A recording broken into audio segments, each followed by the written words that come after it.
ఫ్లర్డ్ అనేది కారణం వైసీపీయే. ముఖ్యంగా ఆరోపణలు ప్రత్యారోపణలు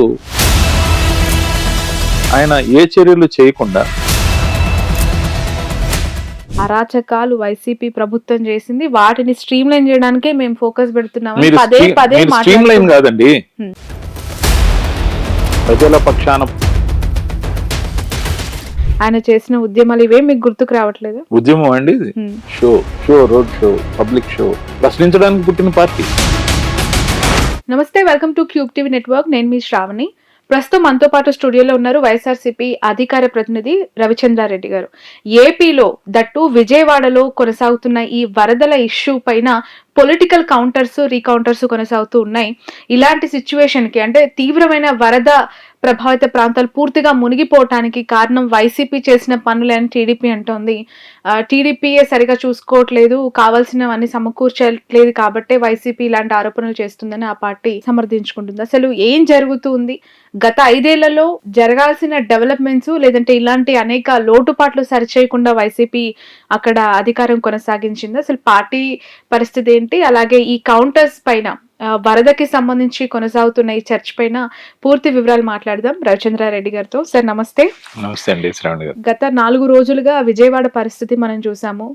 అది మనం క్యాపిటల్ సిటీగా కూడా టీడీపీ దాన్ని క్లెయిమ్ చేసుకునే పరిస్థితుల్లో అనుకోని ఈ ప్రకృతి విపత్తు, ఈ ఫ్లడ్ అనేది కారణం వైసీపీయే. గత 5 ఏళ్లు పట్టించుకోకుండా ఒంటెద్దు పోకడలతో పోవటం వల్లనే ఇలాంటి పరిస్థితి దాపురించింది అని టీడీపీ ఆరోపిస్తోంది. దాన్ని ఎలా చూస్తారు? మీరు కారణమా, వాళ్ళు కారణమా, ఏమంటారు? ముఖ్యంగా ఆరోపణలు ప్రత్యారోపణలు రాజకీయాలకి అతీతం కాదు. ఏ రోజు కూడా రాజకీయాల్లో ఇవి సహజమైన అంశాలు. కానీ ప్రకృతి విపత్తు పెద్ద ఎత్తున పరిణమించబోతుందని గవర్నమెంట్ కి అలర్ట్ అనే సమాచారం ఇవ్వాలన్న ఆలోచన చంద్రబాబు నాయుడు గారు ఎందుకు చేయలేదో అర్థం కాదు. 28 ఆగస్టున మధ్యాహ్నానికే భారీ ఎత్తున విపరీతంగా వాన కురిసే అవకాశం ఉందని, అంచనాలకు మించి విపత్తు జరిగే ప్రమాదం ఉందని చెప్పినప్పుడు నష్ట నివారణ చర్యల కోసం ఎక్కడైతే లో ఏరియాలు ఉన్నాయో, సింగ్ నగర్ కానీ, లేకపోతే అయోధ్య కాలనీ కానీ, ఆంధ్రప్రభ కాలనీ కానీ, మరి భవానీపురం కానీ, లో ఏరియాస్ లో అందరికి అలర్ట్ ఇవ్వడం కానీ, వాళ్ళకి కావాల్సిన మినిమం నీడ్స్ ముందే సమకూర్చమని కాదు, ప్రభుత్వం సమాయత్తమై సమకూర్చుకోవడానికి కావాల్సిన ఏర్పాట్లు కానీ, వాటర్ బాటిల్స్ కానీ, లేకపోతే మినిమం నీడ్స్ కానీ, ఇవన్నీ ఏం చేయకపోగా ఎన్డీఆర్ఎఫ్ ని ఎందుకు అలర్ట్ చేయలేదు? స్టేట్ డిజాస్టర్ మేనేజ్మెంట్ వాళ్ళని ఎందుకు అలర్ట్ చేయలేదు?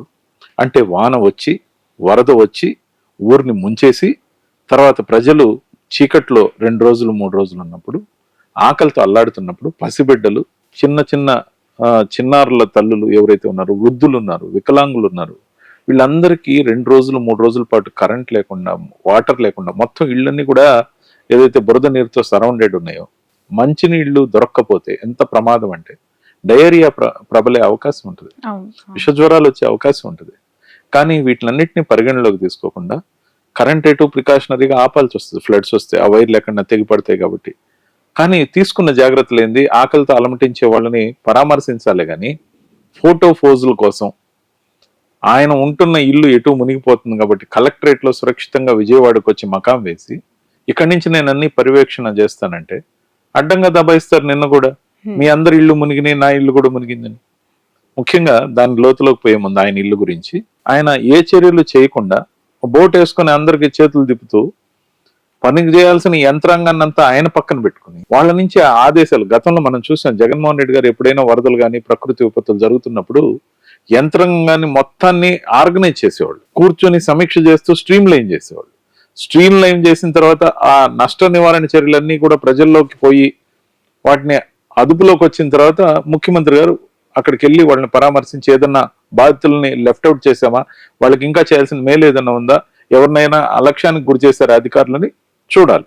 అలా కాకుండా యంత్రాంగాన్ని మొత్తం కలెక్టర్ని, మరి రెవెన్యూ సిబ్బందిని అందరినీ తనతో పెట్టుకోవడం పాటు ఉన్న బోట్లు బాధితుల కోసం వాడాల్సిన ఒక దాంట్లో ఆయన దగ్గరుండి పర్యవేక్షించటము రాష్ట్ర ముఖ్యమంత్రిగా అది తన కర్తవ్యం, బాధ్యత కదా. అలా పర్యవేక్షించడం అయితే కరెక్ట్. అసలే మీ ముఖ్యమంత్రి పరదాలు కట్టుకొని రావటము, రావాల్సిన చోటికి అసలు రాకుండా ఉండడం, 5 ఏళ్లు గడిచిపోయాయి, ఇప్పుడు కూడా సమర్థిస్తారా దాన్ని? పర్యవేక్షించడం అయితే కరెక్టే, కానీ పర్యవేక్షించడం అంటే ఫోటోలకు ఫోజులు నేను అడుగుతున్నాను, వీడియో కెమెరాలతో మీడియా కెమెరాలతో మీకేంటి పని? మీరు పర్యవేక్షిస్తున్నారు, మీకు ఎంతసేపు ప్రచారం కావాలి. ప్రతి క్రైసిస్ ని మీరు ఆపర్చునిటీగా మార్చుకుంటారని మీ డిక్షనరీలో రాసుకున్న గొప్ప పదం అది. చంద్రబాబు నాయుడు గారు యథేచ్ఛగా చెప్తారు, ప్రతి క్రైసిస్ ని నేను ఆపర్చునిటీగా మార్చుకుంటాను. ఎటు అక్కడ ఇల్లు వరదకు గురవుతుంది కాబట్టి రాత్రి 1:30కి నేను మేల్కొనే ఉన్నా, జనంలో తిరుగుతున్నా, ఉదయం 4:30 అయింది నేను జనంలోనే ఉన్నా. అంటే మీరు తిరగాల్సిన బోటు, మీ చుట్టూ ఉన్న ఏదైతే భద్రత కోసం కేటాయించిన బోట్లు సామాన్య జనానికి ఉపయోగించి తరలించే పని చేయకుండా కలెక్టర్ గారిని, రెవెన్యూ సిబ్బందిని మీతో పెట్టుకోవడంతో పాటు హోమ్ మినిస్టర్ గానీ, లేకపోతే బోండా గారు, ఉమా గారు కానీ, లేకపోతే మిగతా వాళ్ళందరూ కూడా, మీ యంత్రాంగము, మీ మంత్రులు అందరూ కూడా మీరు బోటు షికార్ని ఎంజాయ్ చేస్తున్నట్టు కనపడింది. కానీ బాధ్యత ఎక్కడుంది అంటున్నాం. ఒక్కొక్కరు చిన్నపిల్లల్ని చూపిస్తూ ఎత్తుకుని ఆకలితో ఉన్నామని కడుపు చూపిస్తుంటే హాయ్ హాయ్ అని చెప్పి చేతులు ఊపడం అనేది, నేను ఉన్నానని ధైర్యం ఇచ్చే సాహసం చేయలేనప్పుడు మీకు అర్జెంటుగా చేయాల్సిన వాళ్ళు చేయనీయకుండా మీరు పోయి ఫోటోలు ప్రదర్శన ఏంటి? అంటే నేను ఇక్కడే ఉన్నా, ఇక్కడే ఉంటాను. ఖచ్చితంగా తప్పు జరిగింది. చంద్రబాబు నాయుడు గారు చేసిన పెద్ద పొరపాటు తీసుకోవాల్సిన జాగ్రత్తలు తీసుకోకపోవడం, లో లెవెల్ వారిని తరలించి వాళ్ళకి పునరావాసం కల్పించకపోవడం, కరెంటు లేక, మంచినీళ్లు లేక ఆకలితో అలమటించే వాళ్ళకి ముందు ఆ సహాయ కార్యక్రమాలన్నీ ఆచరణలో పెట్టాక తాను పరామర్శకు పోకుండా ఏదైతే చేశాడో, ఆయన వయసుకు మించి ఎప్పుడు మీడియాను నమ్ముకొని ఏదైతే ఫోకస్డ్ గా ఆయన ఉంటే చాలు, ప్రజలు ఏమైనా ఇబ్బంది లేదు. వయస్సుకు మించి సాహసోపేతంగా అలాంటి వరద నీటిలో ఆయన చేస్తున్న కృషి కావచ్చు, ఆయన పడుతున్న తపన మీకు కనిపించట్లేదా? వద్దని అంటున్నామండి. ఆ మీరు ఏజ్ లో ఎంతసేపు మీరు ఆ పడ్డ తపనంతా అంటే రాష్ట్ర ముఖ్యమంత్రిగా కాదండి, మీరు పడ్డ తపనంతా కూడా విజిబుల్ గా ప్రూఫ్ ఉంటే గానీ అది ప్రజల్లోకి పోదని మీకు తెలుసు. అంటే మీరు ఏదో చేస్తున్నట్టు ప్రొజెక్ట్ అవ్వాలనుకున్నారు కానీ మీలో చిత్తశుద్ధి ఉంటే కెమెరాలన్నీ పక్కన పెట్టి వెళ్ళి పరామర్శించే వాళ్ళకి కావాల్సిన అరేంజ్ చేయండి. అంటే మీరు నేను పోయానని చూపించుకోవడానికి ఆ విజువల్స్ కోసం తాపత్రయపడ్డారే కానీ కెమెరాలు లేకుండా పోయి ఏమన్నా సహాయం చేశారా? ఈ రోజున వైఎస్ఆర్సీపీ ఎక్కడికక్కడ కార్యకర్తలు గాని, నాయకులు గాని, మా ఇంతకు ముందు పోటీ చేసిన వెల్లంపల్లి శ్రీనివాస్ గారు కానీ, లేకపోతే దేవినేని అవినాష్ గారు కానీ, సామినేని ఉదయభాన్ గారు కానీ, మల్లాది విష్ణు గారు కానీ, చుట్టుపక్కల నాయకులు, కార్యకర్తలు మమేకమైపోయి ఎక్కడికక్కడ ఆహార పొట్లాలు అందిస్తూ, ఎక్కడికక్కడ స్థానికంగా సమస్యలను పరిష్కరిస్తూ, ఇల్లు కూలిపోయి చనిపోతే వాళ్ళ గురించి సమాచారం ఉండదు, ఆ బాడీలు ఏమో ఎవరికి తెలియదు, బుడమేరు దగ్గర నుంచి ఏదైతే కొన్ని ప్రాణాలు గల్లంతయ్యే, వాగులో కొట్టుకుపోయారో వాళ్ళ గురించి డీటెయిల్స్ ఉండదు. ఎక్కడ ఏ డీటెయిల్స్ టెలికాస్ట్ కాకుండా ఎందుకు భయభ్రాంతులకు గురి చేస్తున్న సమాచారం ప్రభుత్వం సమగ్రంగా ఇవ్వాలి. మీడియాని ఎందుకు అదుపు చేస్తుంది? అంతేకాదు విజయవాడ మునిగిపోయింది చూపిస్తున్నారు. ఈయన ఏర్పరిచిన మహానగరం అమరావతి ఏమైందో ఎవరికి తెలియదు. అమరావతి విజువల్స్ రాకుండా ఎన్ని జాగ్రత్తలు తీసుకున్నారంటే దాదాపు పోలీస్ యంత్రాంగాన్ని అంతటినీ అక్కడే మోహరించారు. ఎందుకంటే అమరావతి వాటర్ సిటీ అయిపోయిందని, అమరావతి నీళ్లలో మునిగిపోయిందని కానీ తెలిస్తే అక్కడ రియల్ ఎస్టేట్ మళ్ళీ జీవితంలో లేదు, ఇక్కడ ఇది నివాసయోగ్యం కాదని తెలిసిపోతుందన్న భయం. స్వయంగా ఆక్రమణదారుడు చంద్రబాబు నాయుడు గారు. ఇక్కడ హైదరాబాద్ లో హైడ్రా గురించి మనం వింటున్నాం. ఆంధ్రాలో కానీ హైడ్రా మొదలు పెడితే మొట్టమొదటి చంద్రబాబు నాయుడు గారి ఇల్లుతోనే మొదలు పెట్టాల్సి వస్తుంది. అదే ఆయన ఇల్లా, లింగంనేని గారి ఇల్లా, గిఫ్టెడా, లేకపోతే క్విడ్ ప్రోకనా, ఈ రోజుకి స్పష్టత రాదు. తండ్రి కొడుకులు, ఒక మినిస్టర్, ఒక ముఖ్యమంత్రి దాంట్లో నివాసం ఉంటున్నారు. మీకు తెలుసు ఎన్జిటి నామ్స్ ప్రకారం నదీ పరివాహక ప్రాంతంలో 500 మీటర్ల వరకు నివాసాలే ఉండకూడదు. జగన్మోహన్ రెడ్డి గారు ఒక ప్రయత్నం చేస్తే కోర్టుకు వెళ్లి అద్దుద్రాన్ని స్టేలు తెచ్చుకుని వ్యవస్థలను అడ్డం పెట్టుకుని అక్రమ కట్టడంలో నివాసం ఉంటున్న ఏకైక ముఖ్యమంత్రి ఈ దేశంలో ఉన్నది ఎవరైనా ఉన్నారంటే ఒక్క చంద్రబాబు నాయుడు గారే. ఇక్కడ మనం చూస్తున్నాం కాలేజీల చెరువుల దగ్గర, చెరువులు కాదండి, కృష్ణమ్మ ఒడిలో ఉంటున్నాడు ఆయన. నిద్ర లేచి ఆయన కృష్ణమ్మ ఒడిలో ఉంటూ ఏదైతే అన్యాయానికి పాల్పడుతున్నాడో అక్కడి నుంచే ఈ దుర్మార్గం స్టార్ట్ అయింది. హెలిప్యాడ్ కూడా నది గర్భంలో వేసుకున్న గొప్ప గనుడండి. హైడ్రా పంతి చాలా బాగుంది అని చెప్పి జనసేన పార్టీ నుంచి నాగబాబు గారు కూడా ట్విట్టర్ లో రేవంత్ రెడ్డి గారికి అభినందనలు, శుభాకాంక్షలు తెలియజేశారు. అద్భుతంగా పనితీరు ఉంది అని చెప్పి కొనియాడారు. అది ఏపీలో రావాలంటారా? అలాంటిది ఏపీలో ఖచ్చితంగా జరిగి తీరుతుందండి. ఇప్పుడు కోర్టుకు పోయినా మేము ఖచ్చితంగా పోరాడుతాం దీని మీద. ఎందుకంటే అక్రమ కట్టడాలు ఏవైతే ఉన్నాయో నదీ గర్భంలో ఉన్నాయి, ముఖ్యంగా కృష్ణా నదీ గర్భంలో. కరకట్ట అంటే ఏంటంటే హద్దు అండి. ఆ హద్దు లోపల నదిని ఆనుకొని నిర్మాణాలు ఉంటే కొట్టేయాలని జగన్మోహన్ రెడ్డి గారు చేసిన ప్రయత్నాన్ని సఫలీకృతం కాకుండా వ్యవస్థలను అడ్డం పెట్టుకుని ఏ విధంగా అయితే వీళ్ళు కోర్టులకు పోయి స్టేలు తీసుకొచ్చారో, వాటిలో నివాసం ఉండడానికి ముఖ్యమంత్రిగా ఉన్న తర్వాత కూడా ఆయనకి బాధ అనిపించట్లేదు. మరి దాంట్లో నిధి నిక్షేపాలు ఉన్నాయా లేకపోతే ఇంకేమైనా ఉన్నాయో తెలియదు. కానీ ఈ రోజు ఒక ముఖ్యమంత్రిగా ఆయన కోరుకుంటే ఒక 100 కోట్లతో ఎవరో ఒకరు నిర్మించిస్తారో, ఆయన కావాలంటే అత్యుత్తమమైన బంగ్లాను లీజుకు తీసుకుని ఆయన విజయవాడ నగరంలోకి వచ్చి ఉండొచ్చు. కానీ ఎందుకు అంత మొండి పట్టు నాకైతే అర్థం కాదు. హ్మ్. ఆ నది గర్భంలోనే నేను నివాసం ఉంటా, అడ్డంగా దబాయిస్తా. నిన్న సగం యంత్రాంగం ఆ ఇంటిని మునిగిపోకుండా కాపాడడానికి ఏదైతే చంద్రబాబు నాయుడు గారు తాపత్రయపడ్డారో దాని అదే చుట్టూ ఆయన ఇంకో కట్ట పోయటం, దాని చుట్టూ కంకర పోయటం, ఇసుక పోయటం. అవన్నీ వైసీపీ చేస్తూ ఉన్న చిల్లర రాజకీయాలు అని చిల్లర చెప్పి రాజకీయాలు కాదండి. చంద్రబాబు నాయుడు గారు చంద్రబాబు- నాయకులు కూడా అందరి ఇళ్ళలాగే కొట్టుకొని పోతూ ఉన్న పరిస్థితి అని చెప్పి ఆయన నా ఇల్లు అని క్లెయిమ్ చేసినందుకు కేవలం జగన్ కళ్ళల్లో ఆనందం చూడడం కోసం ఇలాంటి కమెంట్స్ చేస్తూ ఉంటారా రవిచంద్ర గారు? వైసీపీ అధికార ప్రతినిధులు అవ్వచ్చు, ఆ పార్టీ నాయకులు అవ్వచ్చు. నేను జగన్ కళ్ళల్లో ఆనందం చూసేది ఎప్పుడంటే జనం కళ్ళల్లో ఆనందం చూసినప్పుడు. ఎందుకంటే జగన్మోహన్ రెడ్డి గారు జనం కళ్ళల్లో ఆనందాన్ని తన ఆనందంగా భావిస్తారు కాబట్టి. ఈ ఆరోపణలో నిజం లేకపోతే మీరు ఎన్నైనా అనొచ్చు మమ్మల్ని, కానీ ఈ ఆరోపణలు అక్షర సత్యం కదా, విజువల్ ప్రూఫ్స్ ఉన్నాయి కదా. ఒక్క డ్రోన్ అలౌ చేయట్లే, ఒక్క మీడియాను అలౌ చేయట్లే. చంద్రబాబు నాయుడు గారు ఇల్లు ఏమన్నా నిషేధిత ప్రాంతమా? కాదు కదా. మరి అమరావతి విజువల్స్ తీసుకోవడానికి జర్నలిస్టులు ఎందుకు పంపట్లా? కోర్టులకు బోట్లలో పోవాలనా? హైకోర్టుకు బోట్లలో పోతున్నారు జడ్జీలు. మరి ఇది ఎక్కడ విచిత్ర పరిణామం అంటే, ఇంకా ఏమి జరగకముందే అమరావతికి ఉన్న ముప్పు ఏందో చూసాం మనం. అది వరల్డ్ క్లాస్ సిటీ అట. మరి అమరావతి అనే రియల్ ఎస్టేట్ ఏదైతే గేటెడ్ కమ్యూనిటీగా ఆయన కోసం నిర్మించాలి, ఆయన సామాజిక వర్గం కోసం నిర్మించాలని కలగన్న చంద్రబాబు నాయుడు గారు దాని వాల్యూ పడిపోకుండా ఉండడం కోసం ఆ నీళ్లు తగ్గే వరకు బహుశా మీడియాను ఆ ఏరియాకి అలౌ చేయడు. అందరూ విజయవాడ మునిగిపోయింది అంటున్నారు. దానికన్నా అనేక గంటల ముందు అమరావతి మునిగిపోయిందనే వార్త రాకుండా కాపాడుతున్నారు. ఎందుకంటే ఎంటైర్ మీడియా వాళ్ళ కంట్రోల్లో ఉంది కాబట్టి. అమరావతి మునిగిపోయింది. సార్, మీడియా కంట్రోల్ టీడీపీ చేతిలో ఉంది, మీడియాని కంట్రోల్ చేస్తున్నారు అద్భుతంగా అని మీరు విమర్శిస్తున్నారు. కానీ విజయవాడ కార్పొరేటర్ మీ పార్టీకి సంబంధించి, లోకల్ బాడీ లీడర్స్ అంతా కూడా మీ పార్టీకి సంబంధించిన వాళ్ళే, ఎక్స్ ఎమ్మెల్యేస్ అంతా కూడా మీ పార్టీకి సంబంధించిన సీనియర్ నాయకులు అక్కడ ఉన్నారు.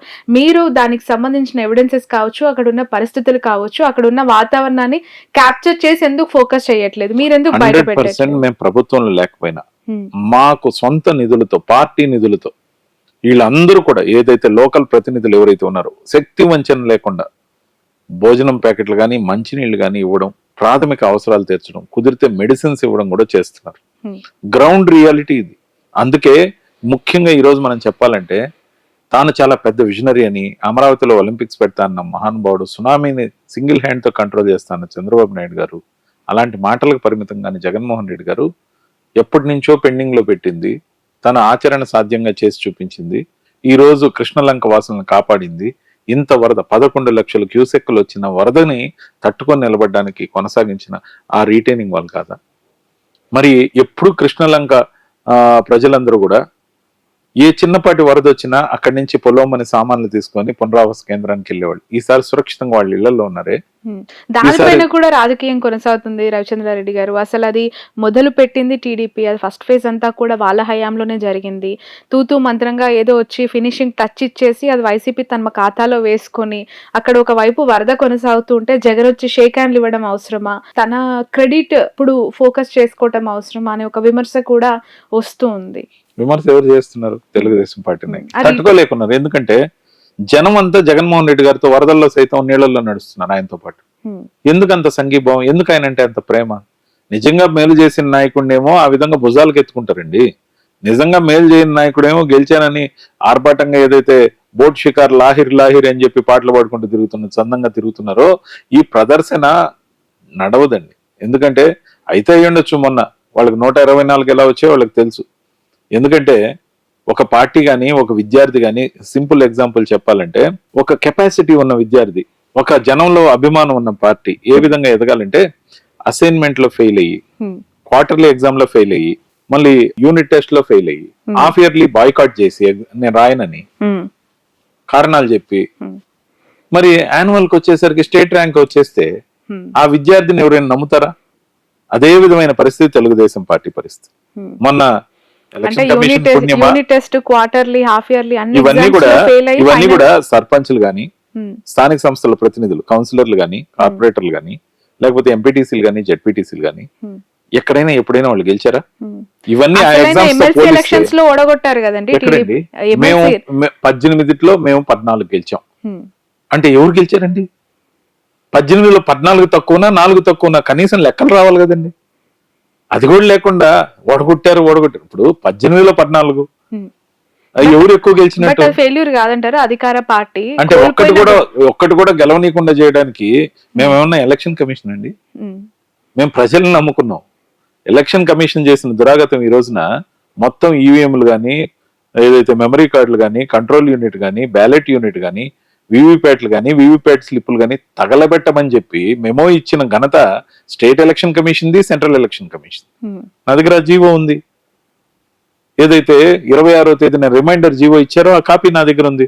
యాక్చువల్ గా ఎలక్షన్ కమిషన్ ఆఫ్ ఇండియా 1వ తేదీ జూన్ ఇచ్చిన మెమో ఏదైతే ఉందో 4వ తేదీన రిజల్ట్స్ అనౌన్స్ కాగానే 14వ తేదీ అంటే within the span of 10 days completion entire this ballot units, control unit, memory card, వీవీప్యాట్లు, వీవీప్యాట్ స్లిప్పులు తగలబెట్టమని central election commission of India ఇచ్చిందంటే ఎలక్షన్ కమిషన్ ఆఫ్ ఇండియా దీంట్లో ఈ దేశంలో ఎలక్షన్ ప్రాసెస్ అనేది పారదర్శకంగా ఉందా, మిగిలిందా?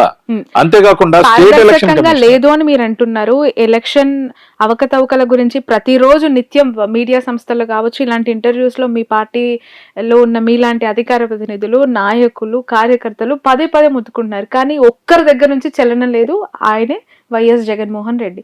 ఎందుకు మీరు ఇంతలా నినదిస్తూ ఉన్నా కూడా అతని నుంచి ఒక సింగిల్ స్టెప్ కూడా దానిపై టువర్డ్స్ ఈసీ కొన్ని అవకతవకలు చేసిందని, మా ఎలక్షన్ రిజల్ట్ ప్రాంప్ట్ గా లేదు, మాకు అనుమానాలు ఉన్నాయని ఎందుకు బయటకు వచ్చి ఒకసారి కూడా మాట్లాడలేదు? కొంతమంది ఏం కామెంట్ చేస్తారంటే నాయకుడు ఆ విధంగా మాట్లాడినప్పుడు గెలవలేదు కాబట్టి ఈ విధంగా అంటున్నాడేమో అని చెప్పి ఆయన్ని చులకం చేసే మాట్లాడే అవకాశం ఉంది. కాబట్టి ఆయన పెద్ద మనసుతో ఆయన పట్టించుకోకపోవచ్చు. ఆయన పార్టీ ప్రతినిధులు అయిన మేము, లేకపోతే మా పార్టీకి సంబంధించిన బాలినేని గారు వేసిన రిట్ పిటిషన్ కానీ, సుప్రీంకోర్టు ఇచ్చిన గైడ్ లైన్స్ ఏంది, వెరిఫికేషన్ చేయమని వెరిఫికేషన్ కావాల్సిన ఫీజు కట్టించుకుంది.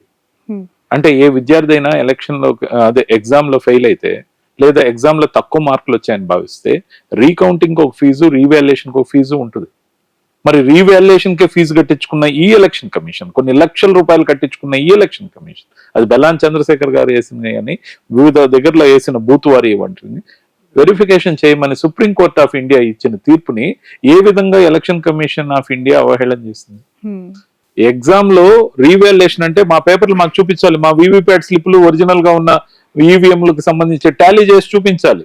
కానీ వాళ్ళు ఏం చేశారు, ఈవీఎంలు అంటే ఇలా ఉంటాయి, ఈవీఎంల మీద ఎలా బటన్ ఒత్తాలి, ఈవీఎం లో ఒత్తినప్పుడు ఎన్ని సెకండ్లకు స్లిప్ వస్తుంది డెమాన్స్ట్రేషన్ ఇచ్చారు. అంటే మార్క్ పోలింగ్ చేస్తారా? అంటే ఎగ్జామ్ రాసే స్టూడెంట్ కి బ్లూ ఇంక్ వాడాలి, మీ నంబర్ బాక్స్ లోనే వెయ్యాలి, అడిషనల్ ఎలా కుట్టాలి, ఇవి నేర్పించడం రీవాల్యుయేషన్ అంటే? ఇంత మోసమా? ఎందుకు చూపించలేకపోతున్నారు?